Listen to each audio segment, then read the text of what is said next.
Nancy Kaplan. I'm the director of CRU Institute. I'm Jelani Quinn, and I'm a lead trainer for CRU. And Deanna Morris, also a lead trainer. I want to tell you something about CRU Institute and how we train students in school to be mediators for other students who have conflicts.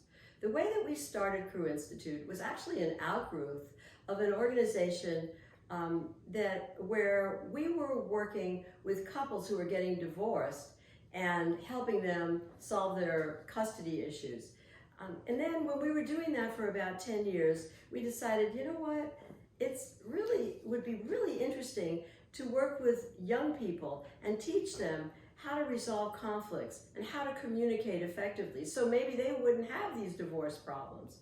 So that's how we started CRU Institute. How I got acquainted with CRU Institute and mediation was I was trained as a peer mediator at my high school some years ago. And when they first presented the program, sometimes the staff, sometimes they don't make it sound really appealing to, a high school student. This didn't sound appealing. Like, you were gonna be buddy-buddy with the principal, snitching on people, and I just thought, nah, it wasn't for me, because how they explained it wasn't the right way. So I get into the mediation training, and I realized that this was something that I could do. Matter of fact, let me back up. My mom actually pushed me to do it, because she found out about it, and then she was like, oh no. Then I said, I don't want to do that. It doesn't sound like the right program for me. She said, oh no, you're going to do it. And so I did, but then I found out this was something that I had done already within my own family. And I really connected with it, and I was probably one of the most called upon mediators at my school at the time. So I did that, from, sophomore year all the way to my senior year. And I kept in touch with CRU Institute and Nancy Kaplan, and Nancy asked me if I would help her go down to Memphis City Schools in Memphis, Tennessee, and help them train. So that's how I got started with it. And you've been with CRU Institute ever since? Ever since. How many years is it? I don't want to talk about it. Well, and you're now a married man with 4 kids. Yes. So it's really cool that you have that experience of being a peer mediator, and now you can teach other people to do what you were doing. Yes, and it also is very helpful to me having that experience when I'm training at a school, because I can actually say, yeah, I've been in your shoes. Sometimes a lot of people can't say that when they're doing this type of training with kids and around the country.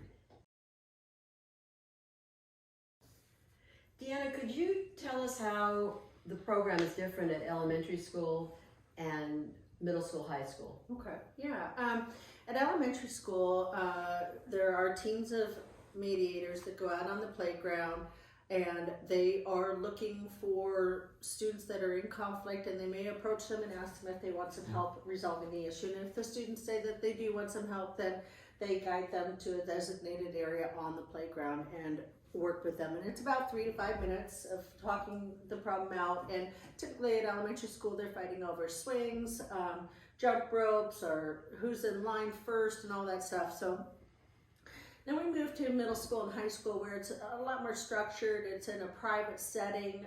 All the mediations are pre-screened by your coordinator to find out if it's suitable. Typically those mediations are about rumors, boyfriend-girlfriend situations. Sometimes they're racial. A lot of them are dealing with some type of differences between people, between students. And in the secondary level, or middle school, high school, they're sent to a private room, whether it's in the counselor's office or it could be a seminar room in the library. But the point being, it's in a quiet room, separated, and the students walk through the process, talking about what the problem is, and a little bit more of the empathy part, compassionate part of understanding the other person's point of view and how they got into the conflict. And then after the disputants come up with a solution to the conflict, then the mediators, everybody goes back to class, and the mediators will then briefly debrief with their coordinator about the situation. And sometimes it can be heavy and they may want to debrief longer, but typically it's, yeah, it got resolved and that's it. And it goes back to the coordinator. I want to also briefly talk about the curriculum, about what we teach peer mediators. So just really briefly, and this is for elementary school, it's an 8.5 hour training. For middle school and high school, it's 12 hours. So it's a long training, but we break it up into segments, of course, so that the students can absorb the information, and we don't try to give it to them all in one day or 2 days even. But what we teach them is, to begin with, the difference between arbitration, being a judge, and a mediator. And then we teach them the mediation process. What are the steps of mediation? Then they try it out. Then we go on to communication skills and listening skills and seeing things from different people's points of view. That's very important, because you want the kids who are mediators to be able to put themselves in the shoes of the disputants, and the disputants to put themselves in the shoes of each other, and then they can more readily resolve the conflict. We also teach them about cultural differences. We also teach them a series of mediation techniques, and you're going to see a demonstration of that at the end of this discussion. Mm-hmm. So yeah, and we never lecture. We're talking longer now than we ever talk when we do training, and I think that's very important, because as opposed to teaching attorneys and mental health people to be divorce mediators, we actually make it more interesting, more fun for the students. It's much more interactive, and the students are learning as they're doing it. It's very hands-on, and when we're doing role plays, I really feel like it's, there's 3 learning positions. There's the mediator, you're acting as a mediator, learning how to become a mediator, or be a better mediator. There's the position of being a disputant, and then there's the position of being an observer and watching the whole thing happen from beginning, middle, and end. And you learn through all those processes, all those positions. Well, and I think also that's what's really important is, like we said, it's an interactive training, and because it's so interactive, well, we've been doing this for 30 years, no training is alike. They're all very different, and they're all very different because we adjust what we do based on where we are. We've trained all over the country. Certain things, certain types of disputes may not be valid in this part of the country or in this city or this town. Mm-hmm. So we modify, we really listen. That's why it's so interactive. We really listen to what the students are saying, what the faculty are saying, and really incorporate it in our training. And that might determine which role plays we use, because we have a lot of role plays, and we've gone places where we've asked, hey, what kind of disputes do you have here? And sometimes we've designed role plays just for that particular population. Right. Yes. And I want to add one other thing about the training, and that is at the end of the training, we ask the students, if you had a dispute with someone, what would you use? And they'll start to say, oh, I'd use an iMessage, or I'd use listening skills. Or I'd restate the person. Yes. And so we teach them also at the end how you can be your own mediator. What can you do to resolve a conflict when you run into them in your own life? And I think that's a very important part of this training. And as a clinical social worker, I think that this is very, very therapeutic. And it isn't, it helps people realize, oh, this is the way you deal with life. So it's really the essence of what we're trying to teach young people is to take responsibility, take action, and be accountable for your behavior and the outcome. And the thing is conflict will happen, and conflict is good because that's the way you learn. But also the thing about conflict is how you handle conflict is very important. How you handle it and handling it effectively. And this is a way to teach them how you can effectively resolve conflict where you can have a win-win situation. One of the unique features of CRU, I think, is that we actually tried out a lot of the materials that we eventually put down on paper and put into manuals and videos before we ever did it. I mean, we taught kids, we experienced mediation ourselves, and then we actually wrote it up in a way that I think young people could really appreciate and really take on as their own. Right, because I can even recall when I was trained, there were no middle school, high school training video. Right. And now that we have it, and it made it so, it was interesting watching, you know, some schools that we trained, and we started using those videos right away, and how it was easier for them to pick up the process. So one of the unique things is that we incorporate videos, and we have different videos based on where the population is. Some videos we might use it at one school, and this video we would never use at that school. But it helps to really enhance the whole understanding of how you do this, how you do a mediation, and how you can incorporate it. And we even expanded, having videos about anti-bullying, which is really important because some of that stuff comes up in a mediation, but really talking about how people treat one another is really important. And it and you can have a discussion with that anti-bullying video about what you can do about it. What are things you can do to make school or your school a place where everybody feels welcome? So those are some of the unique things that we, incorporate in our training, and that you can use even outside of mediation. Well, one of the things that makes us really unique is our diverse group of trainers. We try to emulate that when we go to do training. We emulate that in how we work together. We're all from different backgrounds, and the way we work together. And one of the other things that we incorporate with that is how we teach certain parts of our training, like how we teach techniques.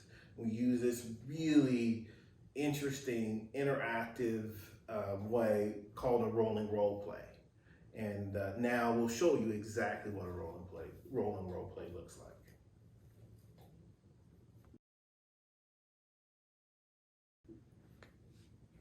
So here we are. We're going to show you one of the pieces of our training that makes us pretty unique, and that's our rolling role play. And in the rolling role play, what we do is show a series of techniques that we want to get the prospective mediators to start using so that they can use it when they are actually doing mediations. So for that, I have my trainer student, Deanna, and Deanna's going to set up scenarios where I can demonstrate the technique, okay? And then I have our volunteer today, Makari, who's going to have a dispute with her, and so here we go. And as always, when you're doing mediation, you always explain what mediation is, you get agreement of the rules with the disputants involved, and you have them sign the contract. So we're gonna say we've done all of that, and now we're defining the problem.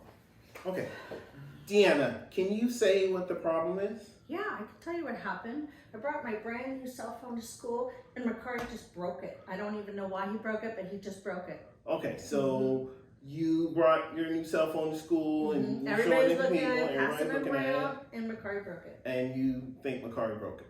I Okay. know. Okay. Makari, can you say what you think the problem is? Yeah, so today, she decides to bring her phone to school and pass it around to all her friends. It gets to me, it's already cracked. No, that's a lie. He broke it. No, Okay, now you're lying. hold on. Remember, Deanna, you agreed that you would not interrupt. Yes. You had a chance to talk. You'll get another chance in a moment, but I need to hear what Makari has to say. Okay? All right. Makari, you were saying the problem was? When I got the phone, it was already cracked, and I gave it back to her and told her it was cracked. Then she started getting in my face saying, "You broke my phone, oh my God, you broke my phone." And then started crying. So I left the situation, went back to class, and now I'm here. Okay, so you're saying that when she brought the phone to school, she was showing it to people, and when it got to you, you said it was already cracked? Yeah. And you went to show her, and then she got mad and in your face, and, Yeah. and you decided to kind of leave, right? Yes. Okay, all right. So, what else can you guys tell I me can about tell this you problem? lots. You're a total klutz. You broke this, you broke my cell phone, and then you broke somebody's watch last week, and then somebody else had an iPad. That was it. It was an iPad, and you broke that too. You break everything you touch. It's constant. Okay, hold on. Deanna, can you say how you're feeling right now? I'm mad. And why are you mad? Because my cell phone is broken. Okay, so you're mad because your cell phone is broken. Yes. All right. McCray, can you say how you're feeling about this whole situation? I'm confused. See, because I've never done any of the stuff she says. Okay. All right. So hold on. Deanna, can you repeat what you hear Makari saying about his feelings? I guess he's confused because he said he didn't do any of the things I said he was doing, which is kind of maybe a little true. Okay. And pretty much what you said? Yeah. Okay. This totally sucks, man. Well, Deanna, you seem really upset. What else is going on? It was really a special phone. Like, my grandfather just bought it for me for my birthday, and my mom said not to bring it to school because it was gonna get broken, and like, my grandpa died not too long ago, and he gave it to me. It was the last thing I had from him, and he can't replace it. And my mom said not to bring it. It's like so many problems right now. It's so bad. Okay, so this is a really special phone. You weren't supposed to bring it to school. Your grandfather gave it to you, and he's no longer here. It's all bedazzled, bejinged. Oh, wow. Yeah. Okay. All right, so then what I would do as we end, because we're going to end there, because I was able to demonstrate all the techniques that we want to demonstrate for now, and then I would go through them one by one, talking about, well, when did you see me hold this up, and what was I doing, how did I do it? That's the most important thing here. So there's how you do a rolling role play. Well, I hope you enjoyed that rolling role play, and I thank the participants for doing that Oh, work. yes. That was very cool. So, have you gotten a good example of what CRU can do? We really, really would be interested in talking with you further about how you can bring this program to your school. And if you have any questions for us, please contact us, and we'd be glad to talk with you either on the phone, on Zoom, whatever. Send us an email. Yeah, send us an email. And we'd be glad to. We do training in the Seattle area where we live, but also we come to schools all over the country. In fact, even in some different parts of the world. So please contact us. We hope to hear from you soon. Thank you. Thank you. Bye.